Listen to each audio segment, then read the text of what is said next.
Le vendredi après l'octave Deus Saint-Sacrement. La fête des Sacré-Cœur de Jésus. Un nouveau rayon brille au ciel de la Sainte Église, et vient échauffer nos cœurs. Le Maître divin donné par le Christ à nos âmes, l'Esprit Paraclet descendu sur le monde, poursuit ses enseignements dans la liturgie sacrée. La Trinité auguste, révélée tout d'abord à la terre en ses sublimes leçons, a reçu nos premiers hommages. Nous avons connu Dieu dans sa vie intime, pénètre par la foi dans le sanctuaire de l'essence infinie. Puis, d'un seul bond, l'esprit impétueux de la Pentecôte, entraînant nos âmes à d'autres aspects de la vérité qu'il a pour mission de rappeler au monde, 2, les a laissés un longtemps prosternés aux pieds de l'hostie sainte, mémorial divin des merveilles du Seigneur, 3. Aujourd'hui c'est le cœur sacré du Verbe fait chair qu'il propose à nos adorations. Partie noble entre toutes du corps de l'homme-Dieu, le cœur de Jésus méritait, en effet, au même titre que ce corps adorable, l'hommage réclamé par l'union personnelle au Verbe divin. Mais si nous voulons connaître la cause du culte plus spécial que lui voue la Sainte Église, il convient ici que nous la demandions de préférence à l'histoire de ce culte lui-même et à la place qu'occupe au cycle sacré la solennité de ce jour. Un lien mystérieux réunit ces trois fêtes de la très sainte Trinité, du Saint-Sacrement et du Sacré-Cœur. Le but de l'Esprit n'est pas autre, en chacune d'elles, que de nous initier plus intimement à cette science de Dieu par la foi qui nous prépare à la claire vision du ciel. Nous avons vu comment Dieu, connu dans la première en lui-même, se manifeste par la seconde en ses opérations extérieures, la très sainte Eucharistie étant le dernier terme ici-bas de ces opérations ineffables. Mais quelle transition, quelle pente merveilleuse a pu nous conduire si rapidement et sans heurts d'une fête à l'autre. Par quelle voie la pensée divine elle-même, par quel milieu la sagesse éternelle s'est-elle fait jour, des inaccessibles sommets où nous contemplions le sublime repos de la Trinité bienheureuse, à cet autre sommet des mystères chrétiens où la portée l'inépuisable activité d'un amour sans bornes. Le cœur de l'homme-Dieu répond à ces questions, et nous donne l'explication du plan divin tout entier. Nous savions que cette félicité souveraine du premier être, cette vie éternelle communiquée du Père au Fils et des deux à l'Esprit dans la lumière et l'amour, les trois divines personnes avaient résolu d'en faire part à des êtres créés, et non seulement aux sublimes et pures intelligences des célestes hiérarchies, mais encore à l'homme plus voisin du néant, jusque dans la chair qui compose avec l'âme sa double nature. Nous en avions pour gage le sacrement auguste où l'homme, déjà rendu participant de la nature divine par la grâce de l'Esprit sanctificateur, s'unit au Verbe divin comme le vrai membre de ce Fils très unique du Père. Oui. Bien que ne paraisse pas encore ce que nous serons un jour, dit l'apôtre Saint Jean, nous sommes dès maintenant les fils de Dieu. Lorsqu'il se montrera, nous lui serons semblables, étant destinés à vivre comme le Verbe lui-même en la société de ce Père très haut dans les siècles des siècles, 2. Mais l'amour infini de la Trinité toute-puissante appelant ainsi de faibles créatures en participation de sa vie bienheureuse, n'a point voulu parvenir à ses fins sans le concours et l'intermédiaire obligé d'un autre amour plus accessible à nos sens, amour créé d'une âme humaine, manifesté dans les battements d'un cœur de chair pareil au nôtre.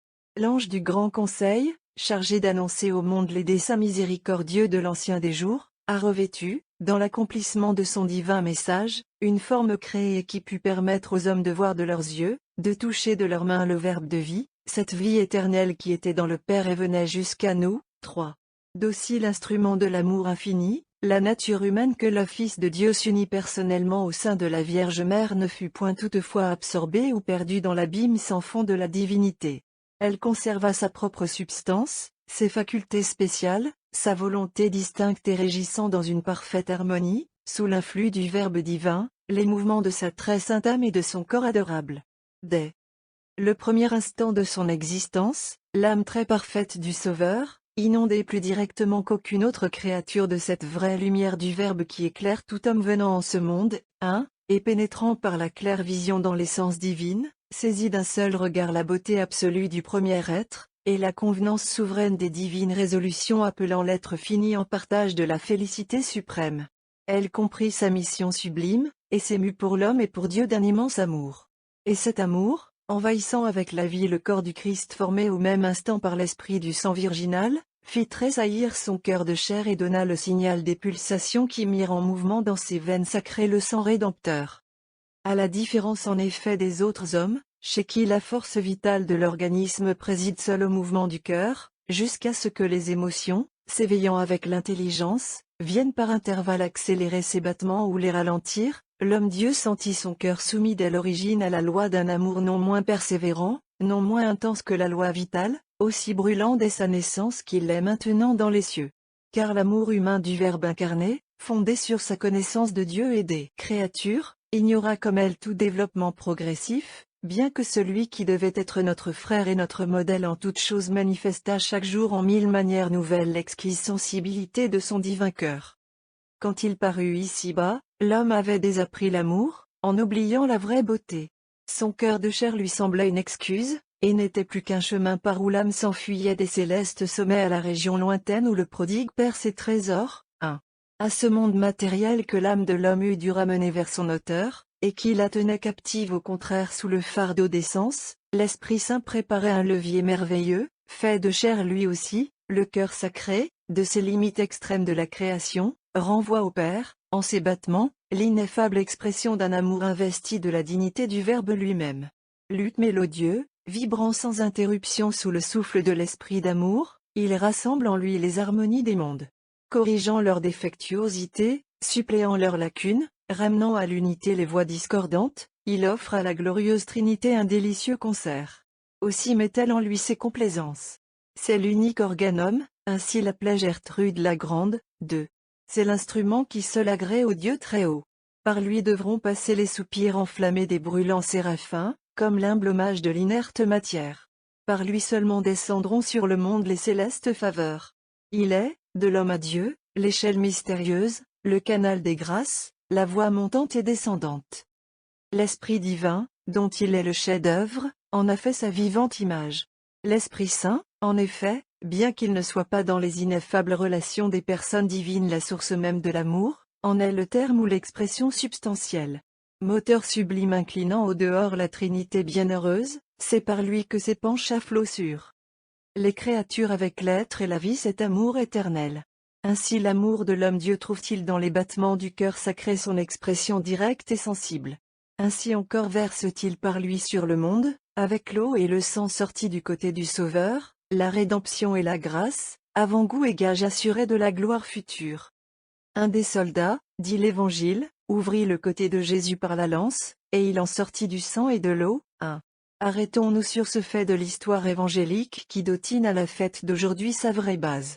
Et comprenons l'importance du récit qui nous en est transmis par Saint Jean, à l'insistance du disciple de l'amour non moins qu'il la solennité des expressions qu'il emploie.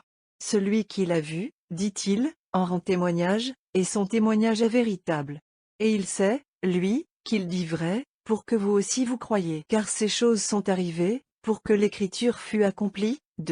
L'Évangile ici nous renvoie au passage du prophète Zacharie annonçant l'effusion de l'Esprit de grâce sur la maison du vrai David et les habitants de Jérusalem. 3. Et ils verront dans celui qu'ils ont percé. 4. Ajouta le prophète. Mais qui verront-ils, sinon cette grande vérité qui est le dernier mot de toute l'écriture et de l'histoire du monde, à savoir que Dieu a tant aimé le monde, qu'il lui a donné son Fils unique, pour que quiconque croit en lui ait la vie éternelle. 5. Voilée sous les figures et montrée comme de loin durant les siècles de l'attente, cette vérité sublime éclata au grand jour sur les rives du Jourdain, quand la Trinité Sainte intervint tout entière pour désigner l'élu du Père et l'objet des divines complaisances. Resta néanmoins encore à montrer la manière dont cette vie éternelle que le Christ apportait au monde passerait de lui dans nous tous, jusqu'à ce que la lance du soldat, ouvrant le divin réservoir et dégageant les ruisseaux de la source sacrée, vint compléter et parfaire le témoignage de la Trinité bienheureuse. Il y en a 3, dit Saint Jean, qui rendent témoignage dans le ciel. Le Père, le Verbe et le Saint-Esprit, et ces 3 n'en font qu'un. Et il y en a 3 qui rendent témoignage sur la terre. L'Esprit, l'eau et le sang, et ces 3 concourent au même but. Et leur témoignage est que Dieu nous a donné la vie éternelle, et qu'elle est dans son Fils. 3. Passage mystérieux qui trouve son explication dans la fête présente.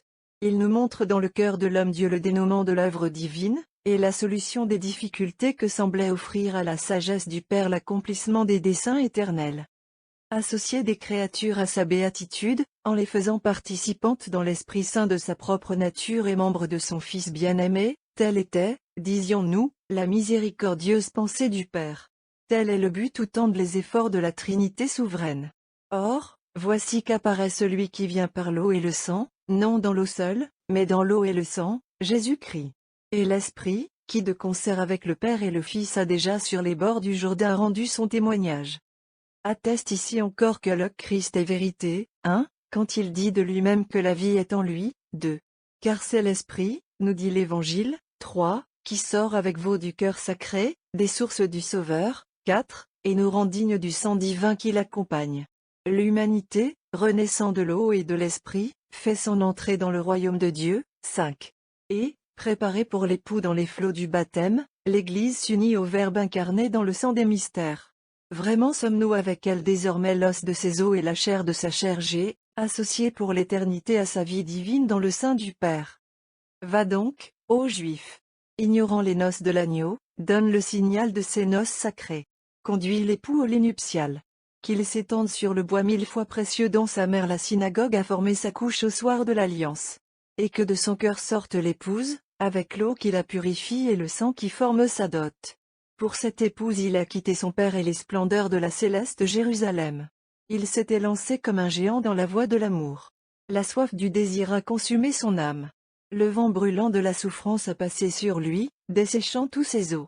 Mais plus actives encore étaient les flammes qui dévoraient son cœur, plus violents les battements qui précipitaient de ses veines sur le chemin le sang précieux du rachat de l'épouse.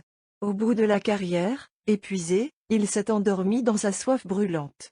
Mais l'épouse, formée de lui durant ce repos mystérieux, le rappellera bientôt de son grand sommeil.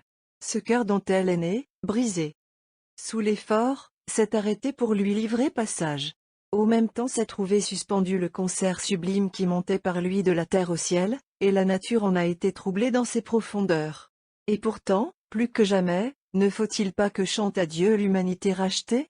Comment donc se renoueront les cordes de la lyre, qui réveillera dans le cœur divin la mélodie des pulsations sacrées?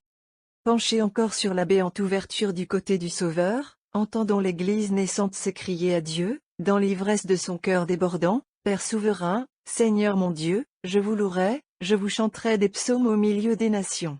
Lève-toi donc, ô ma gloire. 0 Réveille-toi, ma cithare et mon psalterion, 1. Et le Seigneur s'est levé triomphant de son lit nuptial au matin du grand jour. Et le cœur sacré, reprenant ses mélodies interrompues, a transmis au ciel les accents enflammés de la Sainte Église. Car le cœur de l'époux appartient à l'épouse, et ils sont deux maintenant dans une même chair, 2. Dans la pleine possession de celle qui blessa son cœur, 3. Le Christ lui confirme tout pouvoir à son tour sur ce cœur divin d'où elle est sortie. Là sera pour l'Église le secret de sa force. Dans les relations des époux, telles que les constitua le Seigneur à l'origine en vue de ce grand mystère du Christ et de l'Église, 4. L'homme est le chef, 5. Et il n'appartient pas à la femme de le dominer dans les conseils ou la conduite des entreprises. Mais la puissance de la femme est qu'elle s'adresse au cœur, et que rien ne résiste à l'amour. Si Adam a péché, c'est qu'Ève a séduit et affaibli son cœur. Jésus nous sauve, parce que l'Église a ravi son cœur, et que ce cœur humain ne peut être ému et dompté, sans que la divinité elle-même soit fléchie. Tel est, quant au principe sur lequel elle s'appuie, la dévotion au Sacré-Cœur. Elle est, dans cette notion première et principale, aussi ancienne que l'Église, puisqu'elle repose sur cette vérité, reconnue de tout temps, que le Seigneur est l'époux et l'Église l'épouse. Les pères et saints docteurs des premiers âges n'exposaient point autrement que nous ne l'avons fait le mystère de la formation de l'Église du côté du Sauveur. Et leurs paroles, quoique toujours retenues par la présence des non-initiés autour de leur chair, ouvraient la voie aux sublimes et plus libres épanchements des siècles qui suivirent. Les initiés connaissent l'ineffable mystère des sources du Sauveur, dit saint Jean Chrysostome. De ce sang et de cette eau l'Église a été formée. De là sont sortis les mystères, en sorte que, t'approchant du calice redoutable, il faut y venir comme devant boire aux côtés même du Christ. 1. L'évangéliste, explique saint Augustin, a usé d'une parole vigilante, ne disant pas de la lance qu'elle frappa ou blessa, mais ouvrit le côté du Seigneur. C'était bien une porte en effet qui se révélait alors, la porte de la vie, figurée par celle que Noé reçut l'ordre d'ouvrir aux côtés de l'arche, pour l'entrée des animaux qui devaient être sauvés du déluge et figurait l'Église. 2. Entre dans la pierre, cache-toi dans la terre creusée. 1. Dans le côté du Christ, interprète pareillement au 12 degrés siècle un disciple de saint Bernard, le bienheureux Garric, abbé d'Igny. 2. Et l'abbé de Clairvaux lui-même, commentant le verset du cantique, « Viens, ma colombe, dans les trous de la pierre, dans la caverne de la muraille. » 3. Heureuse ouverture, dit-il, où la colombe est en sûreté et regarde sans crainte l'oiseau de proie volant alentour. Que verrons-nous par l'ouverture? Par ce fer qui a traversé son âme et passé jusqu'à son cœur, voici qu'est révélé l'arcane du cœur, le mystère de l'amour, les entrailles de la miséricorde de notre Dieu. Qu'y a-t-il en vous, ô Seigneur, que des trésors d'amour, des richesses à de bonté? J'irai à ces celliers d'abondance. Docile à la voix du prophète. 4. J'abandonnerai les villes, j'habiterai dans la pierre, j'aurai mon nid, comme la colombe, dans la plus haute ouverture. Placé comme Moïse. 5. À l'entrée du rocher, je verrai passer le Seigneur. 6. Au siècle suivant, le docteur séraphique, en de merveilleuses effusions, rappelle à son tour et la naissance de la nouvelle Ève du côté du Christ endormi, et la lance de Saül dirigée contre David et frappant la muraille. 7. Comme pour creuser dans celui dont le fils de Jessé n'était que la figure, dans la pierre qui est le Christ. 8. La caverne aux eaux purifiantes, habitation des colombes. 9. Mais nous ne pouvons qu'effleurer ces grands aperçus, écouter en passant la voix des docteurs. Au reste, le culte de l'ouverture bénie du côté du Christ se confond le plus souvent, pour Saint Bernard et Saint Bonaventure, avec celui des autres plaies sacrées du Sauveur. Le cœur sacré, organe de l'amour, ne se dégage pas encore suffisamment dans leurs écrits. Il fallait que le Seigneur intervînt directement pour faire découvrir et goûter au peuple chrétien, par l'intermédiaire de quelques âmes privilégiées, les ineffables conséquences des principes admis par tous dans son Église. Le 27 janvier 1281, au monastère bénédictin d'Elfta, près à Eisleben, en Saxe, l'époux divin se révélait à l'épouse qu'il avait choisie pour l'introduire dans ses secrets et ses réserves les plus écartées. Mais ici nous céderons la parole à une voix plus autorisée que la nôtre. Gertrude, en la 25e année de son âge, a été saisie par l'Esprit, dit en la préface de sa traduction française l'éditeur du Legatu Divina Pietati. Elle a reçu sa mission, elle a vu, entendu, touché. Plus encore, elle a bu à cette coupe du cœur divin qui enivre les élus, elle y a bu quand elle était encore en cette vallée d'absinthe, et ce qu'elle a pris à longs traits, elle l'a reversé sur les âmes qui voudront le recueillir et s'en montreront saintement avides. Sainte Gertrude eut donc pour mission de révéler le rôle et l'action du cœur divin dans l'économie de la gloire divine et de la sanctification des âmes. Et sur ce point important nous ne séparerons pas d'elle Sainte Mechtilde, sa compagne. L'une et l'autre, à l'égard du cœur du Dieu fait homme, se distinguent entre tous les docteurs spirituels et tous les mystiques des âges divers de l'Église. Nous n'en accepterons pas les saints de ces derniers siècles, par lesquels notre Seigneur a voulu qu'un culte public, officiel, fût rendu à son cœur sacré. Ils en ont porté la dévotion dans toute l'Église, mais ils n'en ont pas exposé les mystères multiples, universels, avec l'insistance, la précision, la perfection qui se rencontrent dans les révélations de nos deux saintes. Le disciple bien-aimé de Jésus, qui avait reposé sur son sein, en la scène, et avait pu entendre les battements de ce cœur divin, qui sur la croix l'avait vu percé par la lance du soldat, en dévoila à Gertrude la glorification future, lorsqu'elle lui demanda pourquoi il avait gardé sous le silence ce qu'il avait senti lorsqu'il reposait sur ce cœur sacré. Ma mission, dit-il, fut d'écrire pour l'Église encore jeune un seul mot du Verbe incréé de Dieu le Père, lequel pourrait suffire à toute la race des hommes jusqu'à la fin du monde, sans toutefois que jamais personne le comprît dans sa plénitude. Mais le langage de ces bienheureux battements du cœur du Seigneur est réservé pour les derniers temps, alors que le monde vieillit et refroidit. Dans l'amour divin devra se réchauffer à la révélation de ces mystères. Le héros de l'amour divin, livre 4, circa 4. Gertrude fut choisie pour cette révélation, et ce qu'elle en a dit dépasse tout ce que l'imagination de l'homme aurait jamais pu concevoir. Tantôt le cœur divin lui apparaît comme un trésor où sont renfermées toutes les richesses. Tantôt c'est une lyre touchée par l'Esprit Saint, au son de laquelle se réjouissent la très sainte Trinité et toute la cour céleste. Puis, c'est une source abondante dont le courant va porter le rafraîchissement aux âmes du purgatoire, les grâces fortifiantes aux âmes qui militent sur la terre, et ces torrents de délices où s'enivrent les élus de la Jérusalem céleste. C'est un encensoir d'or, d'où s'élèvent autant de divers parfums d'encens qu'il y a de races diverses d'hommes pour lesquels le Sauveur a souffert la mort de la croix. Une autre fois, c'est un autel sur lequel les fidèles déposent leurs offrandes, les élus leurs hommages, les anges leur respect, et le prêtre éternel s'immole lui-même. C'est une lampe suspendue entre ciel et terre. C'est une coupe où s'abreuvent les saints, mais non les anges, qui néanmoins en reçoivent des délices.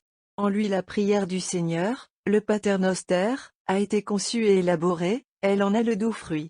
Par lui est suppléé tout ce que nous avons négligé de rendre d'hommage dû à Dieu, à la Sainte Vierge et aux saints.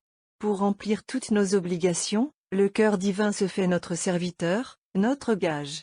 En lui seul nos œuvres revêtent cette perfection, cette noblesse qui les rend agréables aux yeux de la majesté divine. Par lui seul découlent et passent toutes les grâces qui peuvent descendre sur la terre.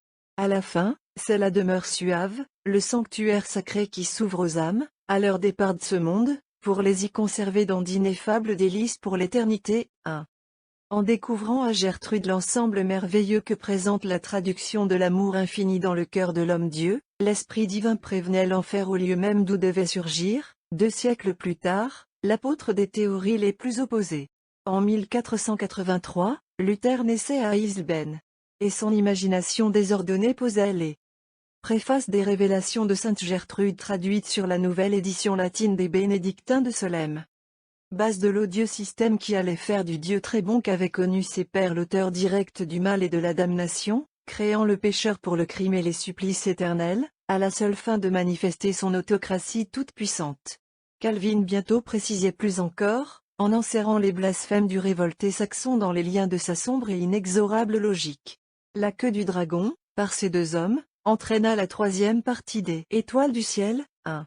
Se transformant hypocritement au XVIIe siècle, changeant les mots, mais non les choses, l'ennemi tenta de pénétrer au sein même de l'Église et d'y faire prévaloir ses dogmes impies, sous prétexte d'affirmer les droits du domaine souverain du premier être, le jansénisme oubliait sa bonté. Celui qui a tant aimé le monde voyait les hommes, découragés ou terrifiés, s'éloigner toujours plus de ses intentions miséricordieuses. Il était temps que la terre se souvînt que le Dieu Très-Haut l'avait aimé d'amour, qu'il avait pris un cœur de chair pour mettre à la portée des hommes cet amour infini, et que ce cœur humain, le Christ en avait fait usage selon sa nature, pour nous aimer comme on aime dans la famille d'Adam le premier père, tressaillir de nos joies, souffrir de nos tristesses, et jouir ineffablement de nos retours à ses divines avances. Qui donc serait chargé d'accomplir la prophétie de Gertrude la Grande? Quel autre Paul, quel nouveau Jean manifesterait au monde vieilli le langage des bienheureux battements du divin cœur? Laissant de côté tant d'illustrations d'éloquence et de génie qui remplissaient alors de leur insigne. Renommé l'Église de France, le Dieu qui fait choix des petits pour confondre les forts, 1, avait désigné, pour la manifestation du cœur sacré, la religieuse inconnue d'un obscur monastère. Comme au XIII siècle il avait négligé les docteurs et les grands saints eux-mêmes de cet âge, pour solliciter auprès de la bienheureuse Juliane du Mont-Cornillon l'institution de la fête du corps du Seigneur, il demande de même la glorification de son cœur divin par une fête solennelle à l'humble visitant digne de pareil le monial, que le monde entier connaît et vénère aujourd'hui sous le nom de la bienheureuse Marguerite Marie. Marguerite Marie reçut donc pour mission de faire descendre des mystiques sommets, où il était resté comme la part cachée de quelques âmes bénies, le trésor révélé à Sainte Gertrude. Elle dut le proposer à toute la terre, en l'adaptant à cette vulgarisation sublime. 11 devint en ses mains le réactif suprême offert au monde contre le froid qui s'emparait de ses membres et de son cœur engourdi par l'âge, l'appel touchant aux réparations des âmes fidèles pour tous les mépris, tous les dédains, toutes les froideurs et tous les crimes des hommes des derniers temps contre l'amour méconnu du Christ Sauveur. Étant devant le Saint-Sacrement un jour de son octave, en juin 1675, raconte elle-même la bienheureuse, je reçus de mon Dieu des grâces excessives de son amour. Et me sentant touché du désir de quelque retour, et de lui rendre amour pour amour, il me dit, tu ne m'en peux rendre un plus grand qu'en faisant ce que je t'ai déjà tant de fois demandé. Alors me découvrant son divin cœur, voilà ce cœur qui a tant aimé les hommes, qu'il n'a rien épargné, jusqu'à s'épuiser et se consommer pour leur témoigner son amour. Et pour reconnaissance je ne reçois de la plupart que des ingratitudes, par leurs irrévérences et leurs sacrilèges, et par les froideurs et les mépris qu'ils ont pour moi dans ce sacrement d'amour. Mais ce qui m'est encore le plus sensible est que ce sont des cœurs qui me sont consacrés qui en usent ainsi. C'est pour cela que je te demande que le premier vendredi d'après l'octave du Saint-Sacrement soit dédié à une fête particulière pour honorer mon cœur, en communiant ce jour-là et en lui faisant réparation d'honneur par une amende honorable, pour réparer les indignités qu'il a reçues pendant le temps qu'il a été exposé sur les autels. Je te promets aussi que mon cœur se dilatera pour répandre avec abondance les influences de son divin amour sur ceux qui lui rendront cet honneur, et qui procureront qu'il lui soit rendu. 1. En appelant sa servante à être l'instrument de la glorification de son divin cœur, l'homme-dieu faisait d'elle un signe de contradiction, comme il l'avait été lui-même. 2. Il fallut 10 ans et plus à Marguerite Marie pour surmonter, à force de patience et d'humilité, la défiance de son propre entourage, les rebuts de ses sœurs, les épreuves de tout genre. Cependant, le 21 juin 1686, vendredi après l'octave du Saint-Sacrement, elle eut enfin la consolation de voir la petite communauté de Paray-le-Monial prosternée aux pieds d'une image où le cœur de Jésus percé par la lance était représenté seul, entouré de flammes et d'une couronne d'épines, avec la croix au-dessus et les 3 clous. Cette même année, fut commencée dans le monastère la construction d'une chapelle en l'honneur du Sacré-Cœur. La bienheureuse eut la joie de voir bénir le modeste édifice quelque temps avant sa mort, arrivé l'an 1690. Mais il y avait loin encore de ses humbles débuts à rétablissement d'une fête proprement dite, et à sa célébration dans l'Église entière. Déjà cependant la Providence avait pris soin de susciter, dans le même siècle, à la servante du Sacré-Cœur un précurseur puissant en parole et en œuvre. Né à Ry, au diocèse de Séez, en 1601, le vénérable Jean-Eudes avait porté partout, dans ses innombrables missions, la vénération et l'amour du cœur de l'homme-dieu qu'il ne séparait pas de celui de sa divine mère. Dès 1664, il creusait à Caen les fondations de la première église du monde, dit-il lui-même, qui porte le nom de l'église du Très-Saint Cœur de Jésus et de Marie. 1. Et Clément X, en 1674, approuvait cette dénomination. Après s'être borné longtemps à célébrer, dans la congrégation qu'il avait fondée, la fête du Très-Saint Cœur de Marie en unité de celui de Jésus, le Père Eudes voulut y établir une fête spéciale en l'honneur du cœur sacré du Sauveur. Le 8 février demeura assigné à la fête du cœur de la Mère, et le 20 octobre fut déterminé pour honorer celui de son divin Fils. L'office et la messe que le Vénérable composa à cette fin, en le cœur admirable de la T. Sacrée Mère de Dieu, épître dédicatoire. Le séminaire des Eudistes à Caen, pour lequel fut bâtie cette église ou chapelle, est aujourd'hui l'hôtel de ville. 1670, furent approuvés pour ces séminaires, dès cette année et la suivante, par l'évêque de Rennes et les évêques de Normandie. Cette même année 1670 les vit insérés au propre de l'abbaye royale de Montmartre. En 1674, la fête du Sacré-Cœur était également célébrée chez les bénédictines du Saint-Sacrement. Cependant on peut dire que la fête établie par le Père Eudes ne sortit guère des maisons qu'il avait fondées ou de celles qui recevaient plus directement ses inspirations. Elle avait pour objet de promouvoir la dévotion au cœur de l'homme-dieu, telle qu'elle ressort du dogme même de la divine incarnation, et sans but particulier autre que de lui rendre les adorations et les hommages qui lui sont dus. C'était à la bienheureuse Marguerite Marie qu'il était réservé de présenter aux hommes le cœur sacré comme la grande voie de réparation ouverte à la terre. Confidente du Sauveur et dépositaire de ses intentions précises sur le jour et le but que le ciel voulait voir assigné à la nouvelle fête, ce fut elle qui resta véritablement chargée de la promulguer pour le monde et d'amener sa célébration dans l'Église universelle. Pour obtenir ce résultat qui dépassait les forces personnelles de l'humble visitandine, le Seigneur avait rapproché mystérieusement de Marguerite Marie l'un des plus saints religieux que posséda alors la Compagnie de Jésus, le R.P. Claude de la Colombière. Il reconnut la sainteté des voies par où l'Esprit divin conduisait la bienheureuse, et se fit l'apôtre dévoué du Sacré-Cœur, à Paray d'abord, et jusqu'en Angleterre, où il mérita le titre glorieux de confesseur de la foi dans les rigueurs des prisons protestantes. Ce fervent disciple du cœur de l'homme-dieu mourait en 1682, épuisé de travaux et de souffrances. Mais la Compagnie de Jésus tout entière hérita de son zèle à propager la dévotion au Sacré-Cœur. Bientôt s'organisèrent des confréries nombreuses, de tous côtés on éleva des chapelles en l'honneur de ce cœur sacré. Mais l'enfer s'indigna de cette grande prédication d'amour. Les jansénistes frémirent à cette apparition soudaine de la bonté et de l'humanité du Dieu Sauveur, qui prétendait ramener la confiance dans les âmes où ils avaient semé la crainte. On cria à la nouveauté, au scandale, à l'idolâtrie ou tout au moins à la dissection inconvenante des membres sacrés de l'humanité du Christ. Et pendant que s'entassaient à grands frais d'érudition dissertations théologiques et physiologiques, les gravures les moins séantes étaient répandues, des plaisanteries de mauvais goût mises en vogue, tous les moyens employés pour tourner en ridicule ce qu'on appelait les cours d'école. Cependant l'année 1720 voyait fondre sur Marseille un fléau redoutable, apporté de Syrie sur un navire. La peste faisait bientôt plus de 1000 victimes par jour dans la cité de Saint-Lazare. Le parlement janséniste de Provence était en fuite, et l'on ne savait où s'arrêterait le progrès toujours croissant de l'affreuse contagion, quand l'évêque, Monseigneur de Belzins, réunissant les débris de son clergé fidèle et convoquant son troupeau sur le cours qui depuis a pris le nom de l'héroïque pasteur, consacra solennellement son diocèse au Sacré-Cœur de Jésus. Dès ce moment, le fléau diminua. Et il avait cessé entièrement, lorsque, 2 ans plus tard, il reparut, menaçant de recommencer ses ravages. Il fut arrêté sans retour à la suite du vœu célèbre par lequel les échevins s'engagèrent, pour eux et leurs successeurs à perpétuité, aux actes solennels de religion qui ont fait jusqu'à nos jours la sauvegarde de Marseille et sa gloire la plus pure.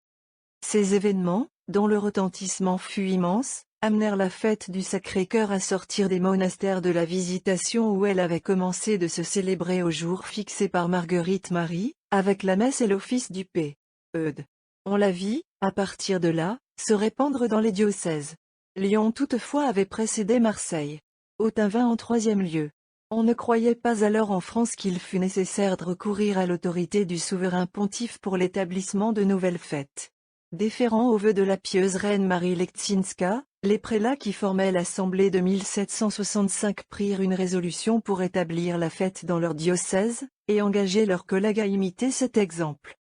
Mais la sanction formelle du siège apostolique ne devait pas manquer plus longtemps à ces efforts de la piété catholique envers le divin cœur. Rome avait déjà accordé de nombreuses indulgences aux pratiques privées, érigées par bref d'innombrables confréries, lorsqu'en cette même année 1765, Clément XIII, cédant aux instances des évêques de Pologne et de l'archiconfrérie romaine du Sacré-Cœur, rendit le premier décret pontifical en faveur de la fête du cœur de Jésus, et approuva pour cette fête une messe et un office. Des concessions locales étendirent peu à peu cette première faveur à d'autres églises particulières, jusqu'à ce qu'enfin, le 23 août 1856, le souverain pontife Pie IX, de glorieuse mémoire, sollicité par tout l'épiscopat français, rendit le décret qui insérait au calendrier la fête du Sacré-Cœur et en ordonnait la célébration dans l'Église universelle. 33 ans plus tard, Léon XIII élevait au rite de première classe la solennité que son prédécesseur avait établie. La glorification du cœur de Jésus appelait celle de son humble servante. Le 18 septembre 1864 avait vu la béatification de Marguerite Marie proclamée solennellement par le même pontife qui venait de donner à la mission qu'elle avait reçu la sanction définitive du siège apostolique. Depuis lors, la connaissance et l'amour du Sacré-Cœur ont progressé plus qu'ils n'avaient fait dans les 2 siècles précédents. On a vu partout le monde communauté, ordre religieux, diocèse, se consacrant à l'envie à cette source de toute grâce, seul refuge de l'Église en ces temps calamiteux. Les peuples se sont ébranlés en de dévots pèlerinages. Des tildes apostrophes multitudes ont passé les mers, pour apporter leurs supplications et leurs hommages au divin cœur en cette terre de France, où il lui a plu de manifester ses miséricordes. Elle-même si éprouvée, notre patrie tourne les yeux, comme espoir suprême, vers le splendide monument qui s'élève sur le mont arrosé par le sang des martyrs ses premiers apôtres, et, dominant sa capitale, attestera pour les siècles futurs la foi profonde et la noble confiance qu'a su garder, dans ses malheurs, celle qui naquit et demeure à jamais la fille aînée de la Sainte Église. Au cœur sacré, qui fut le lien de cette union puissante et si féconde, daignez rapprocher toujours plus votre Église et la France. Et qu'unis aujourd'hui dans l'épreuve, elle le soit bientôt dans le salut pour le bonheur du monde. À tierce. L'hymne et les 3 psaumes dont se compose l'office de tierce, se trouvent ci-dessus, page 81. Ent. J'ai sanctifié ce lieu, pour y établir mon nom à jamais. Mes yeux et mon cœur y seront attachés dans toute la suite des jours. Capitule. Isaïe 12. Voici le Dieu mon sauveur, j'agirai avec confiance et je ne craindrai plus. Car le Seigneur est ma force, il est ma gloire, et il est devenu l'auteur de mon salut. Dans votre allégresse, vous puiserez les eaux jaillissantes aux fontaines du Sauveur. R.Br. Il a vraiment lui-même pris sur lui nos langueurs. Il est vraiment. Il a lui-même porté nos douleurs. Pris sur lui. Gloire au Père. Il est vraiment. Il a établi la paix sur vos frontières. Et il vous rassasie de la graisse du froment. L'oraison et la collecte de la messe, page 507. À la messe. Il est peu fait mention du cœur de chair du Sauveur dans les formules liturgiques de ce jour. Lorsqu'au dernier siècle il fut question d'approuver une messe et un office en l'honneur du Sacré-Cœur, les jansénistes, qui avaient jusque dans Rome leurs dévoués partisans, suscitèrent de telles oppositions, que le siège apostolique ne crut pas le moment venu encore de se prononcer ouvertement sur les points débattus. Il ne fit pas toutefois difficulté d'accorder au Portugal et à la République de Venise un office où le cœur de Jésus victime d'amour et percé par la lance était proposé aux adorations des fidèles. Mais, dans la messe et l'office qui de Rome devait plus tard s'étendre au monde entier, il s'en tint par prudence à la glorification de l'amour du Sauveur, dont on ne pouvait nier raisonnablement que son cœur de chair ne fût au moins le vrai et direct symbole. C'est ainsi que l'introïte, tiré de Jérémie, exalte les miséricordes ineffables de celui dont le cœur n'a point rejeté les enfants des hommes. Introïte. Il aura pitié de nous dans la grandeur de sa miséricorde. Car il n'a point dédaigné ni chassé de son cœur les enfants des hommes. Le Seigneur est bon à ceux qui espèrent en lui, à l'âme qui le cherche. Alléluia, Alléluia. PS. Je chanterai à jamais les miséricordes du Seigneur, je les célébrerai dans la suite des générations. Gloire au Père. Il aura pitié. L'Église, émue des grands biens qui lui sont venus par le cœur sacré, demande pour ses enfants, dans la collecte, la grâce de comprendre les bienfaits divins et de recueillir dans une sainte joie les fruits qu'ils sont destinés à produire. Collecte. Daignez accorder, Dieu Tout-Puissant, à nous qui nous glorifions dans le très saint cœur de votre Fils bien-aimé, et qui célébrons les bienfaits solennels de sa charité envers nous, que nous trouvions notre joie dans leur accomplissement et dans les fruits qu'ils ont produits. Par le même Jésus-Christ notre Seigneur. Amen. Épître. Lecture du prophète Isaïe. Chapitre 12. Je vous louerai, Seigneur, qui avez été irrité contre nous. Car votre colère s'est arrêtée, et vous m'avez comblé de consolation. Voici le Dieu mon Sauveur, j'agirai avec confiance et je ne craindrai plus. Car le Seigneur est ma force, il est ma gloire, et il est devenu l'auteur de mon salut. Dans votre allégresse, vous puiserez les eaux jaillissantes aux fontaines du Sauveur, et en ce jour-là vous direz, célébrez le Seigneur et invoquez son nom. Souvenez-vous que son nom est au-dessus de tout. Chantez au Seigneur pour les œuvres magnifiques qu'il a opérées. Annoncez-les à la terre entière. Tressaille et fais retentir tes louanges, ô ville de Sion. Car le Saint d'Israël est grand au milieu de toi. Mon peuple a commis deux maux, s'écriait Jéhovah sous l'ancienne alliance, ils m'ont abandonné, moi la source d'eau vive, et ils se sont creusés des citernes crevassées qui ne gardent point l'eau. 1. Plainte sublime d'un amour infini qui voit rejeter ses bienfaits. Mais, prodige plus merveilleux encore, le Dieu méconnu des fils ingrats qui cherchent en dehors de lui leur bonheur, oublie son offense pour songer à leurs maux. Il est ému de la misère affreuse qui pousse ces êtres dévoyés à demander aux créatures l'étanchement de la soif ardente que lui seul pourrait apaiser. Le bien des corps, le beau palpable en séduit leur sens. L'âme, créée pour le bien absolu, a cru trouver son repos dans ces pâles et fugitifs reflets de la beauté souveraine, qui devaient la rappeler au contraire à leur source infinie. Comment ramener désormais à la source vive l'être affolé que trompe le mirage du désert, et qui s'enfonce toujours plus dans ces sables brûlants? Ô Israël, chante au Seigneur. Sion, bénis ton Dieu pour ses miséricordes infinies.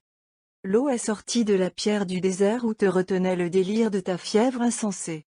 Dans cette voie dont la pente rapide t'entraînait vers la chair, devant toi s'est dressé soudain ton Sauveur, compagnon inattendu des sentiers de ta vie terrestre. Dieu fait chair pour t'attirer au profit de ton âme dans ces filets d'amour humain que réclamait ton cœur. Prisonnier dans les liens même d'Adam de l'amour infini, tu as retrouvé à ta portée la fontaine d'eau vive, oublié la boue fétide de tes citernes aux sources du Sauveur. Et tes lèvres, altérées toujours, mais rassasiées sans cesse, puis à longs traits, au réservoir sacré découvert par la lance mystérieuse, l'onde divine qui, de cette terre, jaillit à flot jusqu'à la vie éternelle. 2. L'immense amour qui remplit le cœur de l'homme-Dieu et la portée à embrasser des douleurs sans pareilles pour nous sauver, la douceur et l'humilité de ce cœur divin dans lesquels se résume le caractère et toute la vie du Sauveur, sont proposés à notre reconnaissance et à notre imitation dans le graduel et le verset alléluiatique. Graduel. Ô vous tous qui passez par le chemin, considérez et voyez s'il est une douleur comme ma douleur. Ayant aimé les siens qui étaient dans le monde, Il les aima jusqu'à la fin. Alléluia, Alléluia. Apprenez de moi que je suis doux et humble de cœur, et vous trouverez le repos de vos âmes. Alléluia. Évangile. La suite du Saint-Évangile selon Saint Jean. Chapitre 19. Ce jour-là étant celui de la préparation, afin que les cornes demeurassent pas en croix durant le sabbat, car ce sabbat était un jour très solennel, les Juifs prièrent Pilate qu'on leur rompît les jambes, et qu'on les enlevât. Il vint donc des soldats qui rompirent les jambes du premier, puis de l'autre qui avait été crucifié avec lui. Étant venus à Jésus, et le voyant déjà mort, ils ne lui rompirent point les jambes. Mais un des soldats lui ouvrit le côté avec une lance, et aussitôt il en sortit du sang et de l'eau. Et celui qui le vit en rend témoignage, et son témoignage est vrai. Nous avons expliqué plus haut cet endroit de l'évangile de Saint Jean, en le rapprochant des passages de la première épître du même apôtre qui jette une si vive lumière sur le fait de l'ouverture du côté du Sauveur. Écoutons ce texte mystérieux avec le recueillement ému de notre Mère la Sainte Église. Voyons la voie par où elle est sortie. C'est bien du cœur de l'homme-Dieu qu'elle est née. Elle ne pouvait avoir d'autre origine. Car clique à l'œuvre par excellence de son amour, et c'est pour cette épouse qu'il a fait toutes les autres œuvres. Ève fut tirée du côté d'Adam d'une manière figurative. Mais la trace ne devait pas en demeurer, de peur que la femme ne parût tirée de l'homme autrement que pour un grand mystère, et qu'on y vît pour elle infériorité de nature. Mais, dans le Seigneur, il convenait que la glorieuse trace de cette sortie demeurât, parce qu'il apporte la réalité. Il faut que son épouse, se fondant sur cette origine, puisse sans cesse avoir recours à son amour, et que le chemin soit toujours ouvert devant elle, afin qu'elle atteigne sûrement et promptement son cœur en toutes choses. L'offertoire est tiré du psaume, magnifique chant d'amour et de reconnaissance, exaltant les bontés sans nombre, les miséricordes infinies du Seigneur. Offertoire. Bénis le Seigneur, ô mon âme, et n'oublie pas tous ses bienfaits. C'est lui qui remplit tes désirs en te comblant de bien. Alléluia. Implorons avec l'Église, dans la secrète, les flammes de la divine charité, pour que nos cœurs devenus brûlants soient à l'unisson de celui du Pontife éternel qui vient offrir son sacrifice et le nôtre. La préface qui suit est celle de la croix. Le Seigneur tenait encore à ce bois sacré, quand son cœur fut ouvert. Et l'Église devait aujourd'hui cet hommage au lit nuptial qui la vit sortir du côté de l'époux endormi. Secrète. Jetez un regard de protection sur nous, Seigneur, qui vous offrons ce sacrifice, et afin d'y préparer nos cœurs par une ferveur plus grande, consumez-les par les flammes de votre divine charité. Vous qui vivez et régnez. Préface. Oui, c'est une chose digne et juste, équitable et salutaire, de vous rendre grâce en tout temps et en tout lieu, Seigneur Saint. Père Tout-Puissant, Dieu éternel, qui avait attaché au bois de la croix le salut du genre humain, afin que la vie nous fût rendue au moyen de ce qui nous avait donné la mort, et que celui qui, par le bois, avait triomphé, fut, par le bois, vaincu à son tour. Par Jésus-Christ notre Seigneur. C'est par lui que les anges louent votre majesté, que les dominations l'adorent, que les puissances la révèrent en tremblant, que les cieux et les vertus des cieux la célèbrent avec transport. Daignez permettre à nos voix de s'unir à leur voix, afin que nous puissions dire dans une humble confession, Saint, Saint, Saint, etc. Afin d'exciter ces enfants aux pensées de réparation et d'amende honorable qui sont dans l'esprit de cette fête, l'Église rappelle, au moment de la communion, le délaissement de l'homme-Dieu dans les maux immenses qu'il a pris sur lui pour notre amour.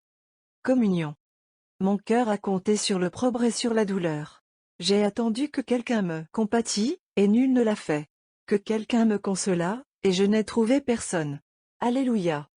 L'Église, qui vient de s'unir à l'époux dans les mystères, a compris mieux encore aujourd'hui les leçons du cœur sacré dans ce rapprochement ineffable.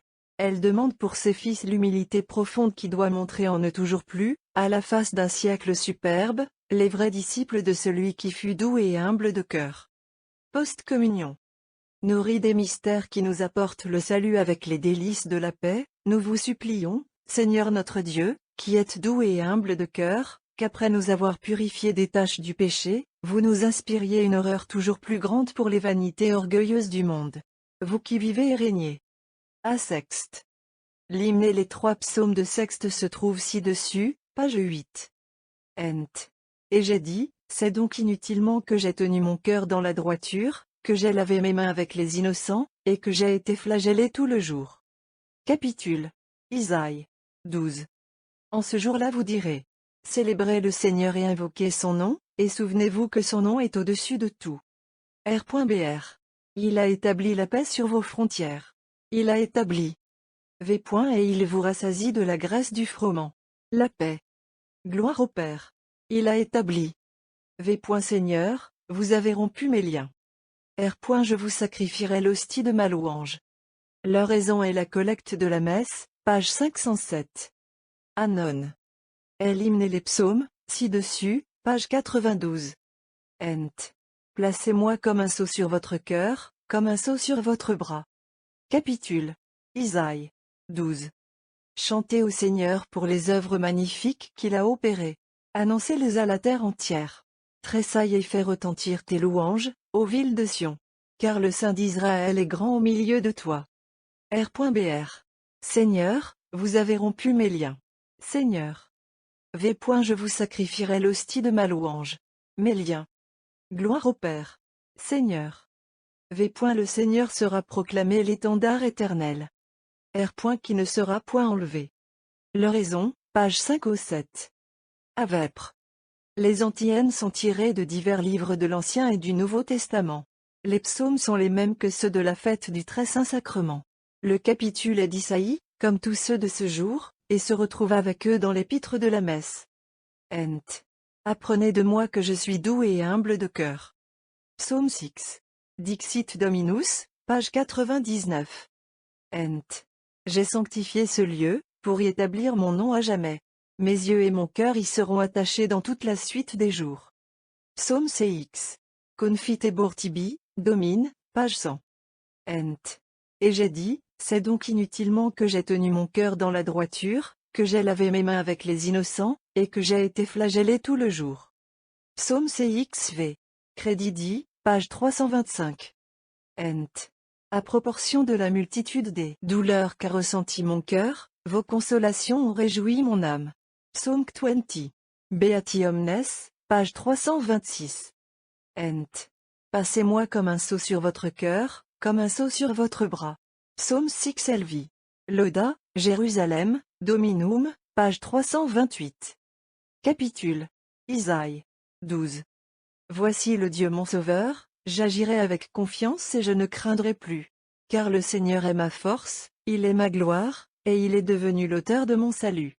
Dans votre allégresse, vous puiserez les eaux jaillissantes aux fontaines du Sauveur. Hymne. Divin Créateur de ce monde, ô Christ Rédempteur de tous, lumière issue de la lumière du Père, vrai Dieu engendré par le vrai Dieu. Votre amour vous contraignit de prendre un corps mortel, pour nous rendre, nouvel Adam, les dons que l'Ancien nous avait dérobés. Cet amour puissant créa la terre, la mer et les cieux, fut ému de compassion pour la faute de nos premiers parents, il se dévoua pour briser nos chaînes. Qu'elle demeure donc toujours dans votre cœur, cette puissance d'un si noble amour. Que ce cœur soit toujours la fontaine où les âmes aillent puiser la grâce du pardon.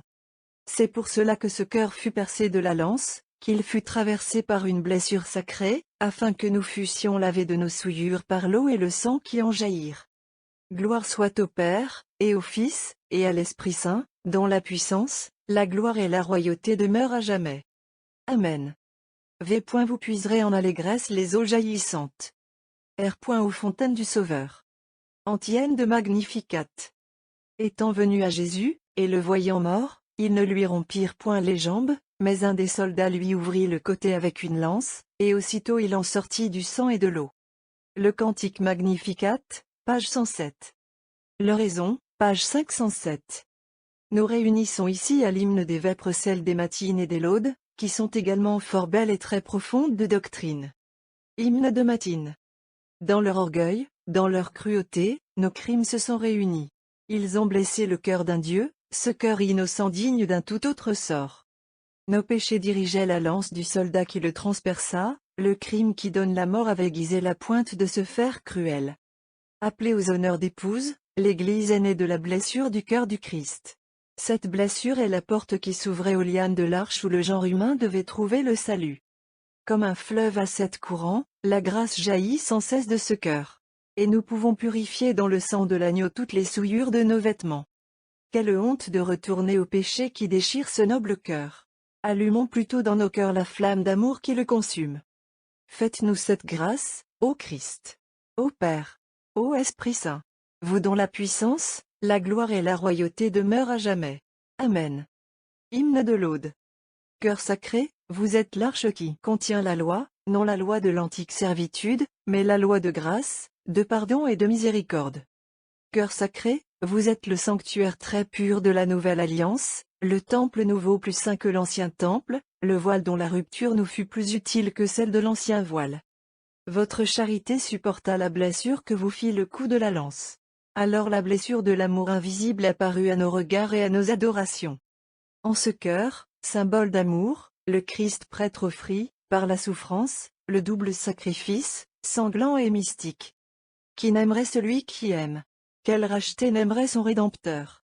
Qui refuserait d'établir dans ce cœur sa demeure pour l'éternité? Gloire soit au Père, et au Fils, et à l'Esprit Saint, dont la puissance, la gloire et la royauté demeurent à jamais.